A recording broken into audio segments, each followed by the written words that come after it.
Okay, so here are your exercises. The main thing we're doing, as we talked about, is just trying to stabilize everything. Stabilizing basically from your lumbar spine all the way down to your feet, creating that stability to give your knees a break and to just allow yourself to rebuild that strength and stability. I've got two different sections in this. I'll go through all the reps and stuff. I'll send you them on or put them in the description of this, I don't know yet. But there's two types of sections in this. The first one really is all about, a lot of it's about incorporating your breath. So breathing really deeply into your diaphragm to activate those obliques, to get everything stabilized. That's going to be a really important thing. And before you start all of them, you're going to exhale and then inhale deeply to fill up this area, get those obliques going. Pause for a second and then release. So that's going to be, we're not counting reps, we're counting breaths in this one.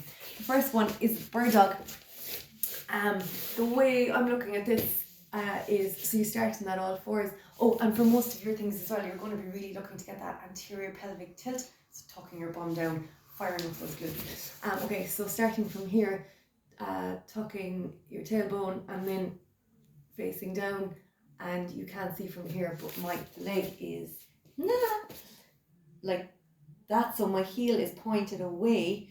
I'm squeezing my bum, squeezing my quad, and I'm bringing my toe towards me. So a lot of the time people tend to kind of like overextend in a bird dog. That's not the kind of bird dog we're going to do. It's going to be, that's where the leg is, and then your arm is going to be in a fist in front. You want a straight line, you want the top of your body to be like a flat line. So you're going to work on that. When you're in position, exhale, deep breath in, and leave that breath out, and you should almost feel that breath going into your, expanding that area around your hip and just creating some stability. So 5 each side with that one. Side bridge then. So I don't care if you're doing the full side bridge or the one down on your knee, but I really want to work on keeping your hip up and getting that core activated again, getting that diaphragm going. So breath out. Breathing in, should be feeling the breath almost kind of opening up this area and letting it out. And you're going to do 5 of those each side. The next one, glute bridge. With the glute bridge, we're going to look to doing, I was laughing at myself rolling around the floor here. You're going to be laughing at my video. With the glute bridge, we're going to, this can be called the orange squeeze one, right? So you're looking to, with your feet, create a tripod so that you're pushing through the ball of your big toe, your baby toe, and your heel, while creating that arch in your foot. So your feet will be feeling this differently, but you're trying to achieve that arch there. If you do that in a glute bridge position with your butt tucked like this, if you're getting that tripod, you should feel work all through hamstrings, your abductors, glutes, and you should feel the front of your hips opening up. I've been more concerned about feeling that as opposed to doing the breaths in this, but I was saying 10 breaths.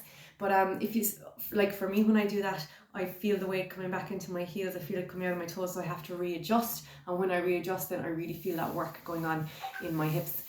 So I play around with that one and ask if it's confusing.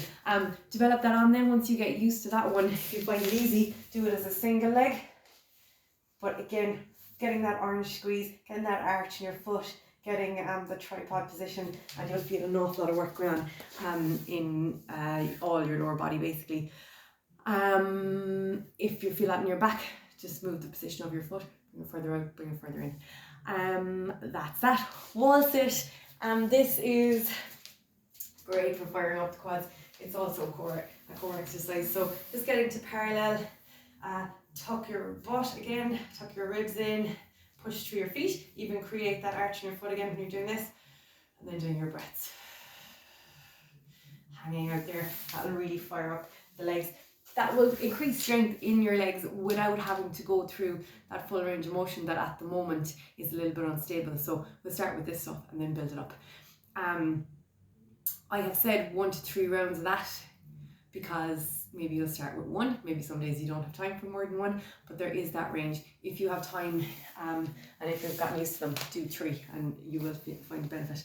The second section then is a bit more dynamic. You're going to do 10 each leg tempo split squats. This covers everything for you because we found so many little niggles all around from here down really, just because we didn't work in the shoulder, we didn't find anything up there, but we're going to go into a split squat which covers so much for us. So make sure when you're doing a split squat that your legs are shoulder width apart, that they're not too close to your tight roping, nice and wide on your toe at the back, hips are nice and steady, push through that foot, even think about creating that that arch, and then you're just going to go nice and slow, tapping your knee off the ground and then pushing through both feet to come back up. It might be good to record this as well. When I do this, I can see that when I go down, sometimes I tip a little bit like that. You're really trying to work to not do that.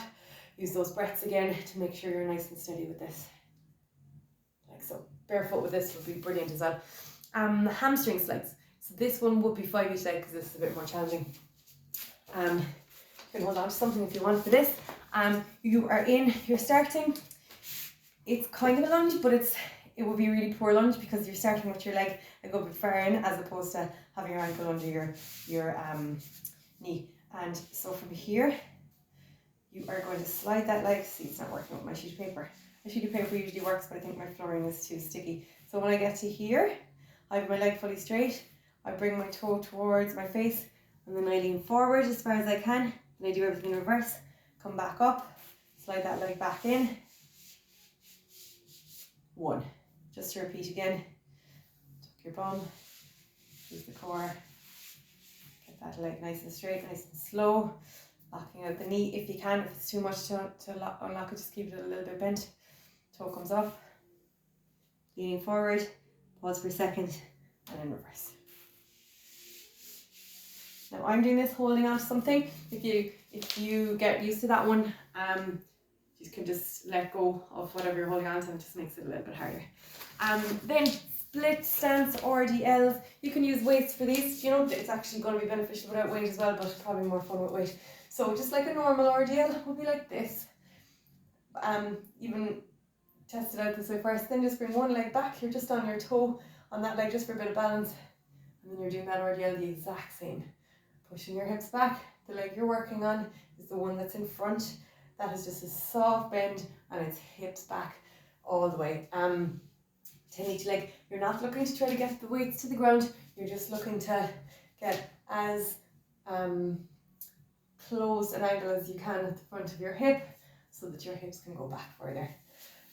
And that is that. I'll have written in the notes as well for the second lot of movements there, the tempo split squats, the hamstring slides and the RDLs.